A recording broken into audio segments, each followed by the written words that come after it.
আসসালামু আলাইকুম। সবাই কেমন আছেন? আশা করি সবাই ভালো আছেন। আজকে ছুটির দিন, বিকেলে কোনো কাজ ছিল না, তাই একটু ঘুরতে বের হয়েছিলাম। আসছিলাম কিশোরগঞ্জের নিকলি হাওরের এরিয়াটাতে। হাওরে তো ৪ মাস পানি থাকে। কয়েকদিন পরেই পানি চলে আসবে। বর্ষা মৌসুমে বৃষ্টি বাদল শুরু হলেই পানি চলে আসবে। আর এছাড়া যে বাকি ৮ মাস এখানে চাষাবাদ হয়। ধান, ভুট্টা এই জাতীয় ফসলগুলো এখানে বেশি ফলানো হয়। তো আজকে আসলাম এখানে ঘোরার জন্য। দেখেন চারপাশে যতদূর চোখ যায় ততদূর পর্যন্তই ধান ক্ষেত। বর্ষার সময় তো এখানে পানি চলে আসে, চারপাশে যতদূর চোখ যায় অথই পানি। পানির সময়টাতে দেখতে মনে হবে যে কুল কিনারা ছাড়া একটা নদী, এই নদীর মধ্যে দিয়ে কেউ একটা রাস্তা করে রাখছে। ব্যাপারটা দেখতে অনেকটা এমনই মনে হয়। আসছি আজকে ঘুরতে, ভালোই লাগতেছে। আজকের ওয়েদারটাও ভালো।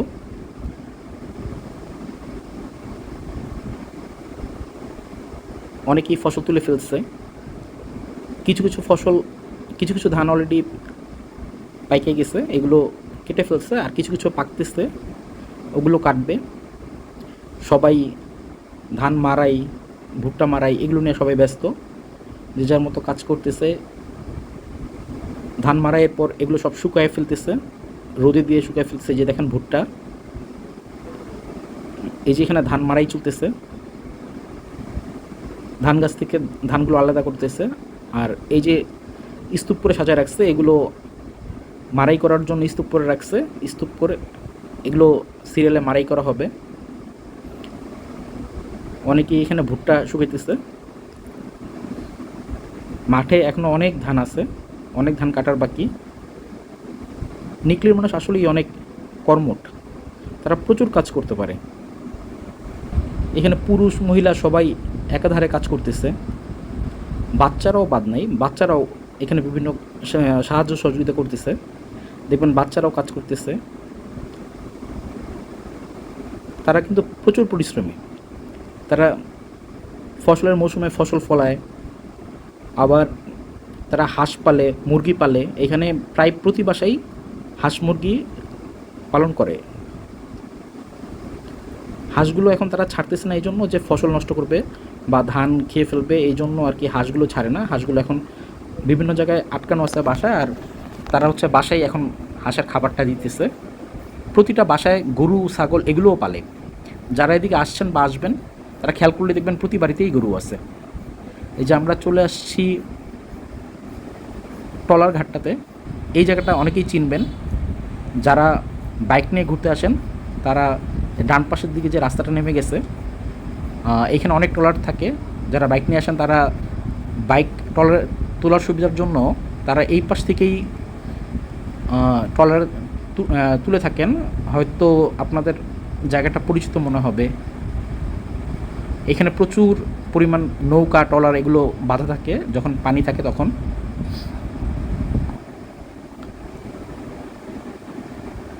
যতদূর ঘুরতেছি, পুরো রাস্তার উপরেই মানুষ তাদের ফসল উঠায় রাখছে। কেউ ভুট্টা, কেউ ধান, কেউ ধান মারাই করতেছে, কেউ শুকাইতেছে। এগুলো সব রোদে দিয়ে দিয়ে শুকাইতেছে। শুকানো হয়ে গেলে পরে এগুলো ঘরে তুলবে, পরে তাদের সুবিধা মতো সময় বিক্রি করবে।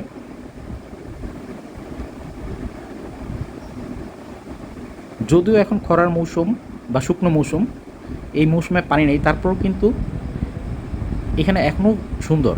সবাই ধান উঠিতেছে।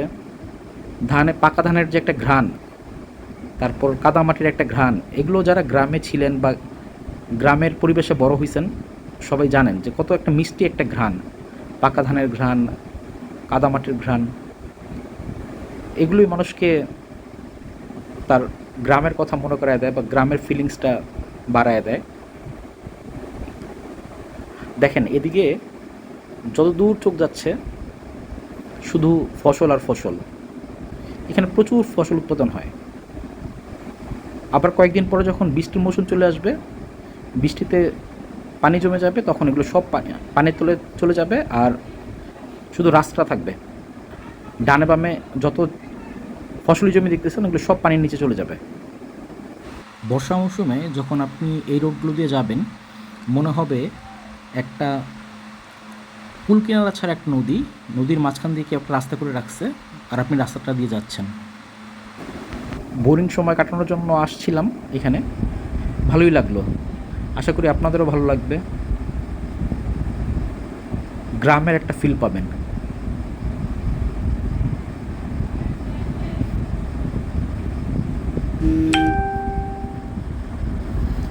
যতদূর দেখতেছি, যতদূর যাচ্ছি, মানুষ ফসল আর ফসল উঠে রাস্তা ভরে রাখছে, ভালোই লাগতেছে। এই যে নিচে এইখানে বড় একটা জায়গা করে সবাই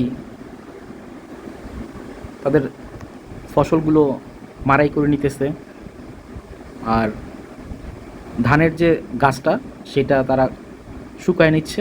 এটা খড় হিসাবে গরু ছাগলের জন্য রেখে দেবে, এটা সারা বছর তাদের গবাদি পশুকে খাওয়াবে। ফসলের সাথে সাথে তারা খড়গুলো শুকায় নিতেছে। পুরো একটা গ্রামীণ পরিবেশের ফিল পাওয়া যাচ্ছে।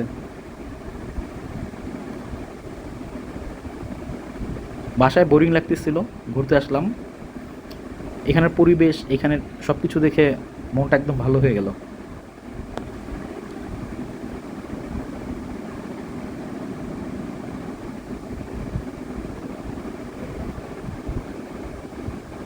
সবুজ শ্যামল পরিবেশ, কর্মব্যস্ত মানুষ, সবাই যে যার মতো ব্যস্ত। এখানের মহিলারা মাশাল্লাহ খুব পরিশ্রম করতে পারে। প্রতি বাসার মহিলা বাচ্চা সবাই কাজ করতেছে।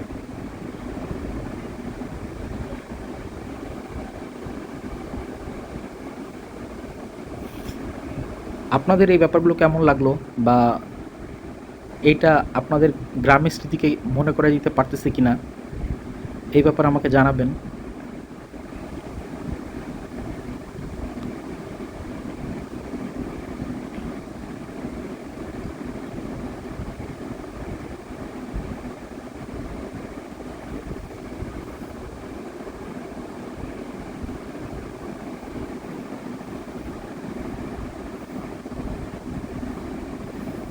এখানে যে ফসলগুলো হচ্ছে, এগুলো মাড়াইয়ের পর এগুলো ধান ভাঙার কলে চলে যাবে, এখান থেকে চাল হবে। এই চালগুলো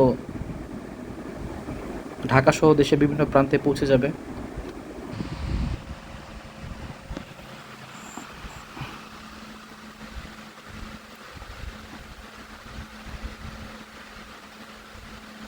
আর এখানে যে ভুট্টাগুলো হয়, ভুট্টাগুলো বিভিন্ন ফিড কোম্পানিতে চলে যায়। বিভিন্ন ফিড কোম্পানিগুলো তাদের পোলট্রি ফিড বানানোর জন্য এই ভুট্টাগুলো ব্যবহার করে।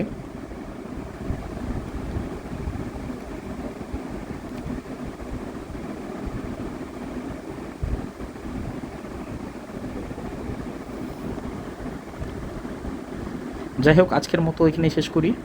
সবাই ভালো থাকবেন, সুস্থ থাকবেন। আল্লাহ হাফেজ।